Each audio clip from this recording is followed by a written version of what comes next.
The Formed Book Club. Catholic book lovers unpacking good books, chapter by chapter.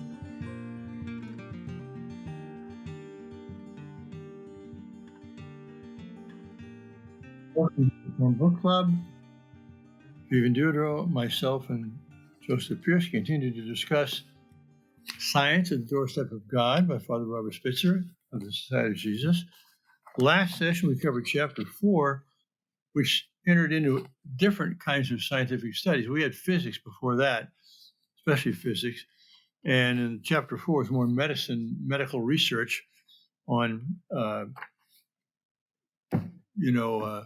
near-death experiences. And what was the other one? The lucidity. Terminal lucidity. And now we're getting into one which is neither medical nor of a physical science, more like it's a linguistic study. I find this fascinating, and this was more persuasive for me than the other medical things. Chapter 5, are human intelligence and self-consciousness unique?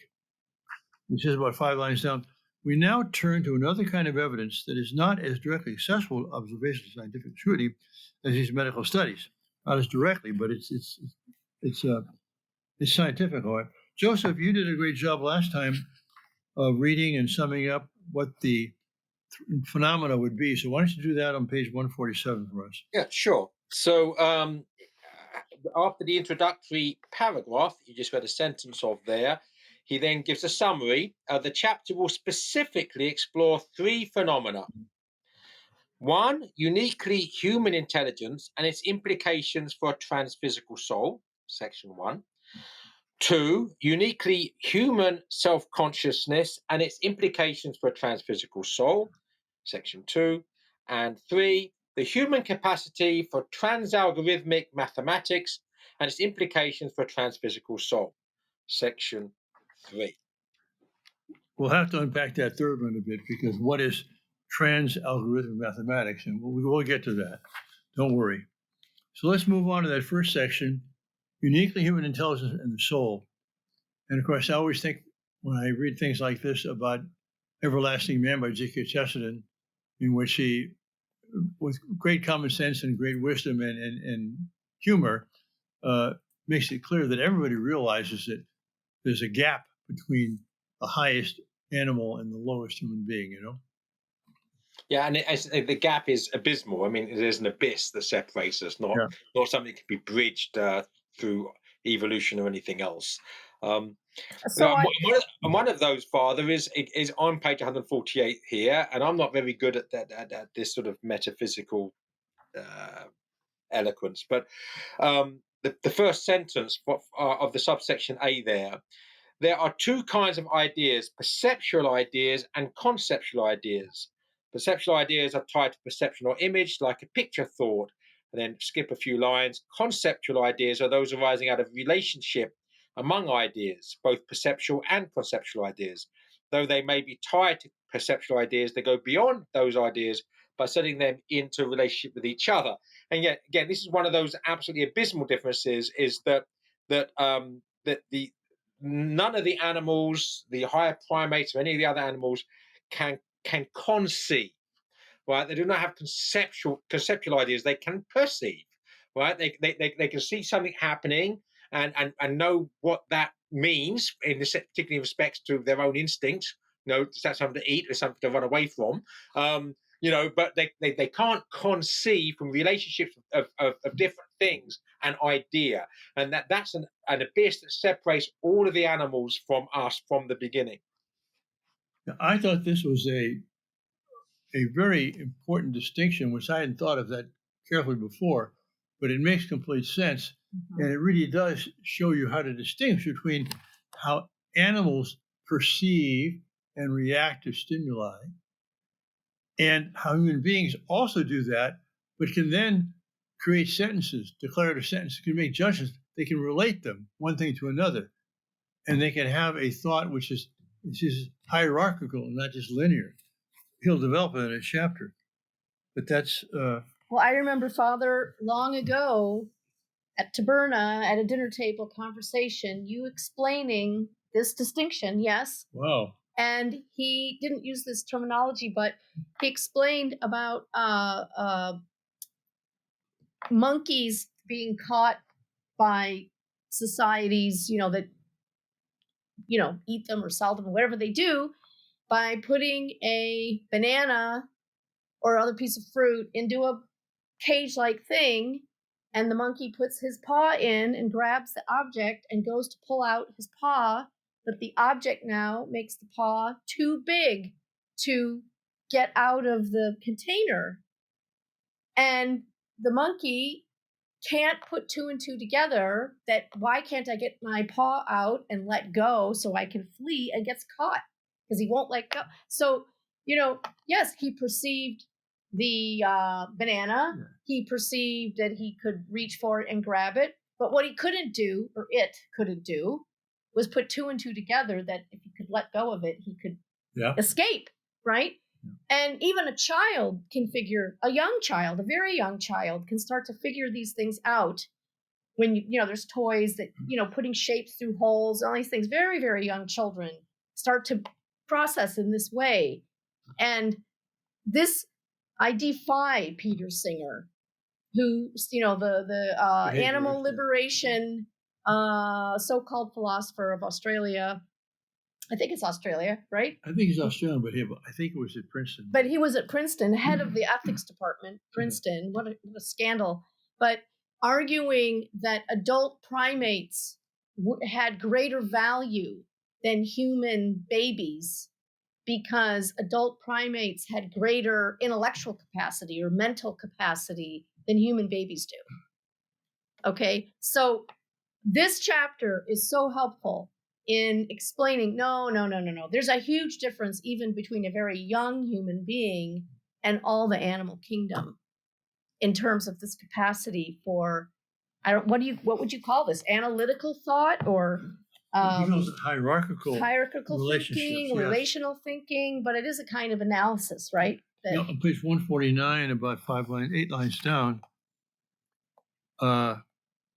humans, their capability to communicate, intelligibility, enables us to use them in syntactically significant ways as predicates, direct objects, indirect objects, parts of speech.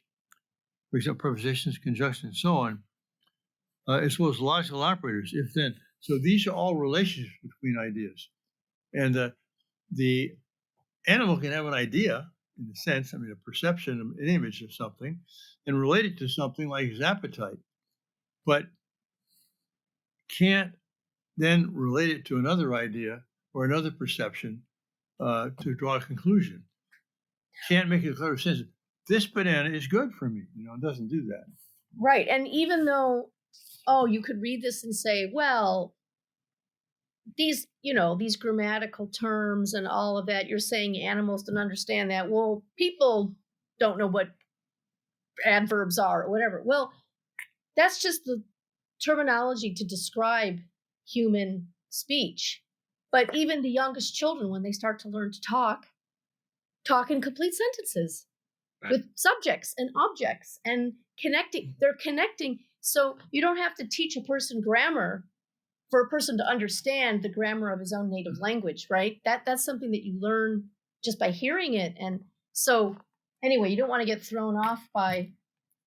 well, I think, again, it was Chesterton who talks about this American Indian who, went to school and learned grammar.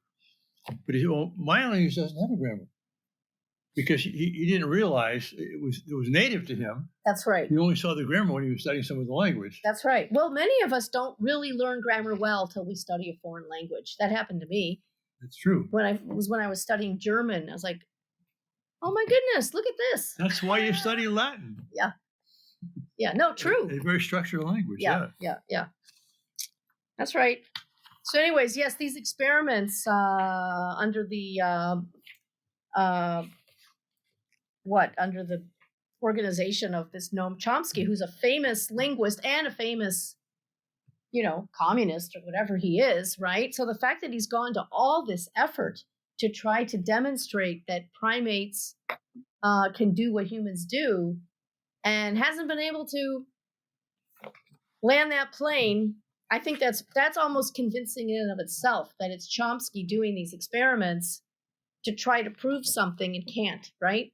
Right, and again, I love the fact that we can have science and humor together. So page 149 still towards the bottom, 10 lines up or something. Even though they can know the perceptual meanings, talking about chimpanzees and children, even though they can know the perceptual meanings of man, dog, and bite, chimpanzees cannot distinguish between the sentences dog bites man and man bites dog. What makes a human 2-year-old chortle is completely lost on a well-trained chimpanzee. Mhm. This is admitted not only by great linguists such as Noam Chomsky and Robert Berwick, but also by well-known primatologists such as Herbert Terrace and Endel Tolving. So this is not even in dispute. But again, we have humor here because not only that we have three things. Again, the brightest, most trained chimpanzee will probably know man. You have sign language for man and sign language for dog. I doubt whether, or at least I have queries about whether bite would be included, because that's an action, not merely something you look at. So that might be beyond the chimpanzee in itself. But let's assume they do know all that. The chimpanzee cannot just can know the difference between dog bites man and man bites dog. Does not get the difference. But the human 2-year-old just not only does he get the difference, he gets the joke, right? Yes. That dog bites man's not funny. Man bites dog, that's funny, right? Right. So you get a sense of humor. The next level up, even from that, right? Yes. The Yes. absurdity of reversing those words. I'm watching my 2-year-old granddaughter make puns. At 2 years old. She took a coaster that she put a cup on and she put it on the table on its side and she started rolling it like this. And she goes, "Look, Grandpa, roller coaster." Very good. I like that. So, no one taught her that. That's precocious. I like that. Yeah. No chimpanzees is going to do that. I don't care how many hours you spend training him or teaching him, right? So Right, and this points to the fact that what makes us human is not the exercise of our powers, but the capacity. And so just because a child in the womb can't make puns or use language, or a 1-year-old may not be able to respond as I don't know, as precisely to stimuli as a chimpanzee can, the chimpanzee will never be on a certain level where the human child will immediately go beyond that level at an early age. So it's the capacity that makes us human, not the actuation of that capacity. Yeah, I mean, the Singer logic, would be such that obviously the child in utero, particularly perhaps in the early stages of pregnancy, does not have the same cognitive abilities as a chimpanzee, right? True, but nor do we when we're asleep. that's So right. does that mean that we can kill us when we're asleep because we're dysfunctional, but you can't kill us when we're awake because now we're functioning? I mean, obviously there's a potentia there in the child in utero that's going to become a full human being unless you kill it, right? So you can't just say, well, at the moment it can't do these things, therefore it has no value. But the moment we're asleep, we can't do those things either. Right. And so the argument is, from experience,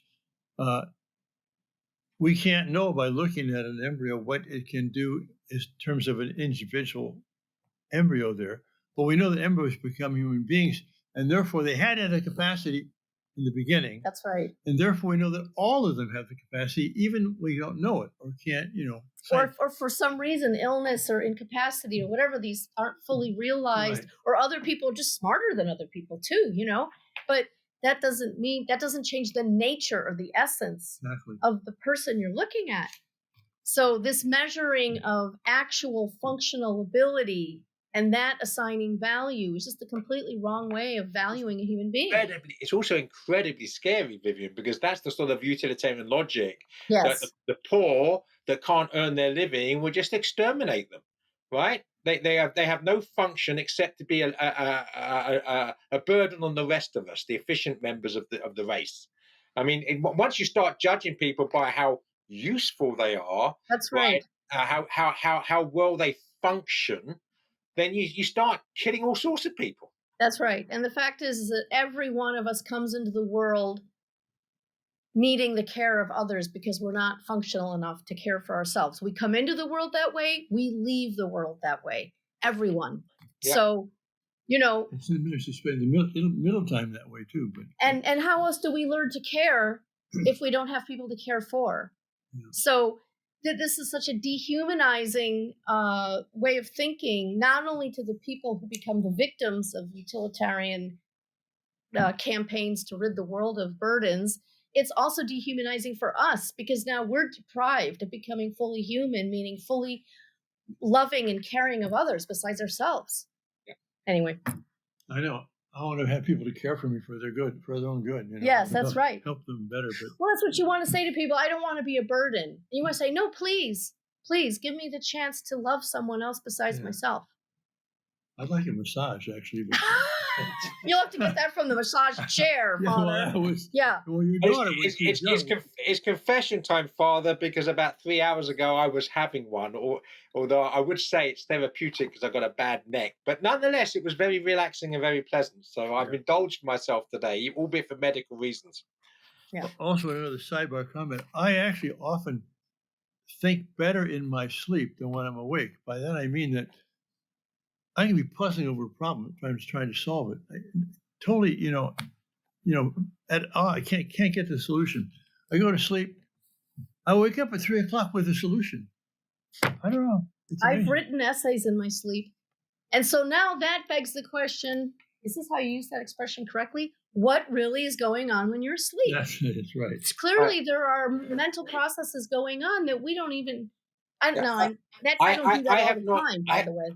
I have not written much poetry in my life, but arguably the best poem I ever wrote, most of it was written when I was asleep. I woke up with all the lines there, and I just wrote them down before I forgot. Isn't that something? So who can explain that? I bet you no one can explain what's going on there. This is a true story of a guy who woke up and he thought he had this tremendous poem, and so he wrote it down, went back to sleep, and woke up. What was his poem? Hogamus, higamus, men are polygamous. Higamus, hogamus, women monogamous. Shoot that guy. It wasn't that great a poem, but anyway, okay. I have nothing else I want to talk about until page 159, speaking personally. All right. Well, I want to talk about his argument, which he outlines on page 150. He gives the 4 steps. Won't go into that directly, but in the first part of the argument, he talks about the need for a conceptual framework. Mm-hmm. And he asks some very good basic questions,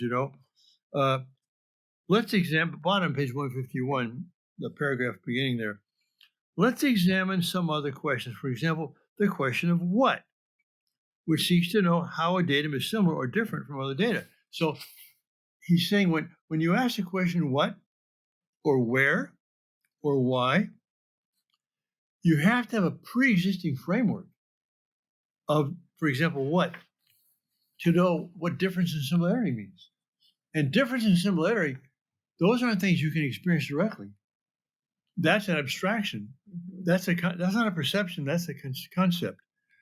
The author did a great job of showing how these basic questions we ask require us to organize or relate perceptions, but they themselves are not perceptions.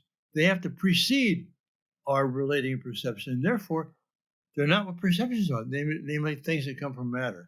I think it was a very convincing argument. Mm-hmm. Well, at the bottom of page 153, he says, 7 lines up or so, as can be seen, this leads to a difficult quandary. If we need higher order concepts like left and right, up and down, difference and similarity, to relate lower order concepts to one another, and need conceptual ideas to relate perceptual ideas to one another, could we have ever learned conceptual ideas from our experience of the perceptual world? The answer is no. We can't relate the perceptual ideas in this way the conceptual ideas.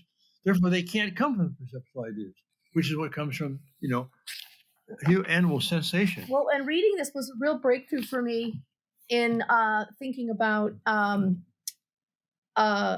Plato's assertion that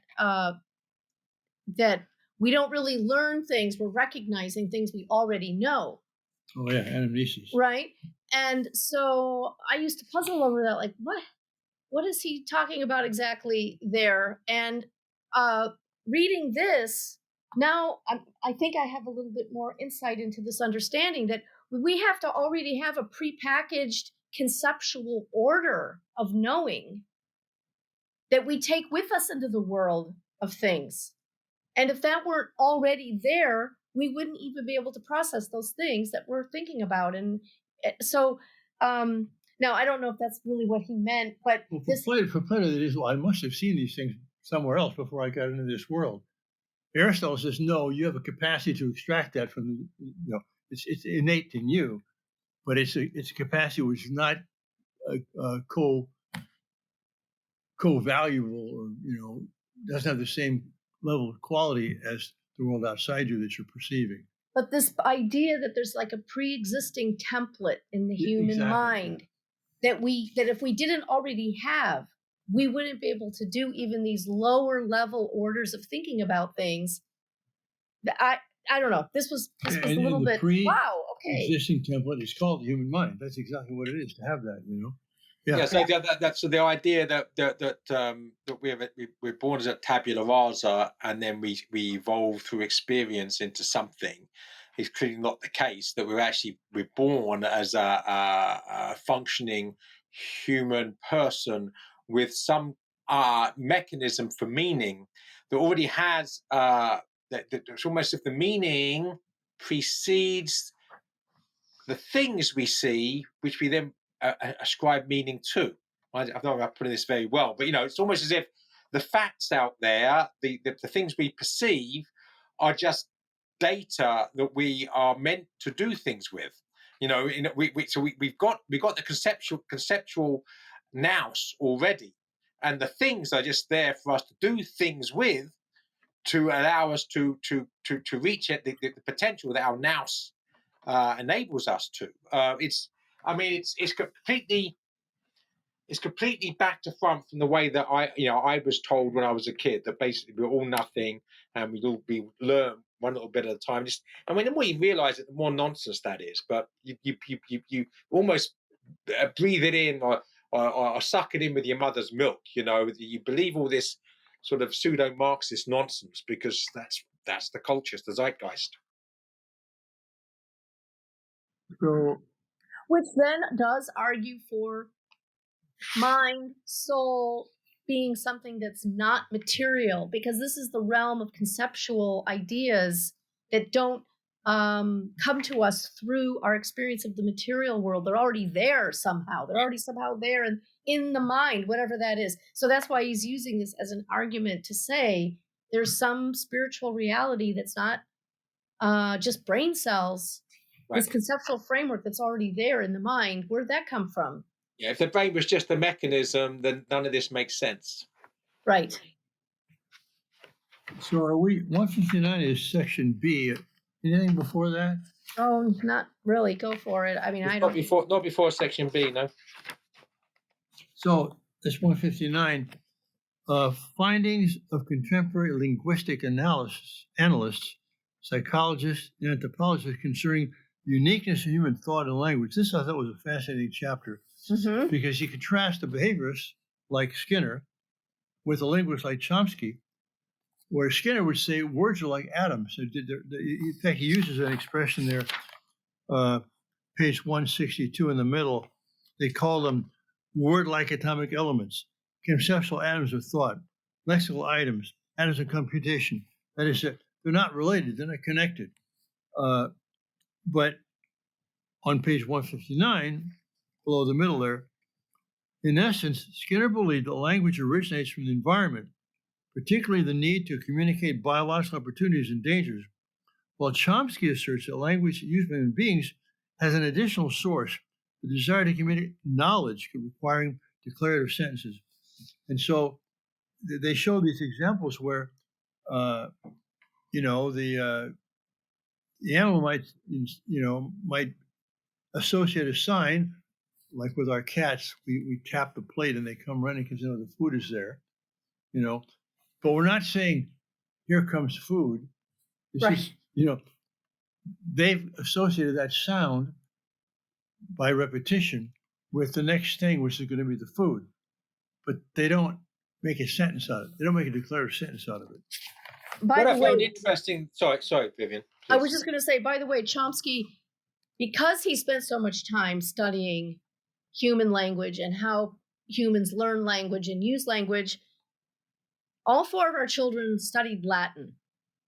But the child who took to it the best, my daughter Mary, who was then translating Virgil at a very young age, she was taught Latin using Chomsky's Latin program. Really? And I wish I could remember the name of it, because he took all of this knowledge that he acquired studying how language is learned and put it into a program for teaching Latin to children. And it was incredible. And anyway, I'm just giving a shout out. I don't even remember the name of the program, but the one who tutored her in Latin had discovered it. And I've never seen it. It doesn't seem to be commonly used in the circles that would be teaching Latin to children. But in any case, shout out to Chomsky that he has put all the things he's learned to very good use. Yeah, the one thing I just did want to say in relation to that is, as regards the history of science and ideas, is that it was Chomsky's work. It says, this page 159, that basically, that Charles Darwin's evolutionary theory and B.F. Skinner's behavioristic psychology reigned supreme throughout half of the last century. So the first half of the 20th century, people believed, what is quite clearly nonsense. Chomsky's 1959 groundbreaking, unanswered, scathing criticism of Skinner forced the intellectual world to reconsider the origins of language, particularly the use of grammar. And he also has these other Herbert Terrace and Robert Berwick as backing him up on this. But the idea again is this was good, solid linguistics science, which demolished the nonsense of Skinner and it forces materialists into retreat. They have to decamp and go somewhere else because the hill they were on is indefensible. That's right. And this use of grammar, so that's what made this program of his so brilliant, because he understood that we learn grammar intuitively initially. And so this approach where you first teach children grammar in a very formal way, they do have to eventually be taught formal grammar, but when they're very young, you can teach a foreign language and let them intuitively figure out the grammar, because we have the conceptual framework in the mind to do that. That's the beautiful thing. Anyway. So what Father Spitzer does here is he contrasts Skinner and behaviorist view of language with Chomsky and other linguistic analysts' view, and he sums it up on page 160 at the bottom, the new paragraph there. So what are these 3 operations that distinguish Skinner's view of linguistics? Conditioned learned responses. From Chomsky's view of linguistics, learned responses and an innate capacity of hierarchical syntax that communicates knowledge. 1, use a declarative sentence to communicate knowledge. 2, the human ability to associate a subject with a predicate. And 3, human ability to generate any number of combinations of grammatically considered expressions from a finite vocabulary. That's the key thing. We only have so many letters in the alphabet. Look how many words we have. Yeah. We only have so many words. There's a lot, maybe 50,000, but you can generate sentence after sentence after sentence. So I would say, let's conclude here for now, and next time begin some of the examples he uses of, for example, behaviors cannot explain relations between non-adjacent words. That's an interesting example he gives. Mm-hmm. Should we do that? Sure. Okay. Sounds So good. thanks, everyone. See you next time. God bless you all. If you enjoyed this discussion, please help spread the word about the Forum Book Club by subscribing to the podcast and writing a review. You can sign up for weekly updates at forumedbookclub.ignatius.com.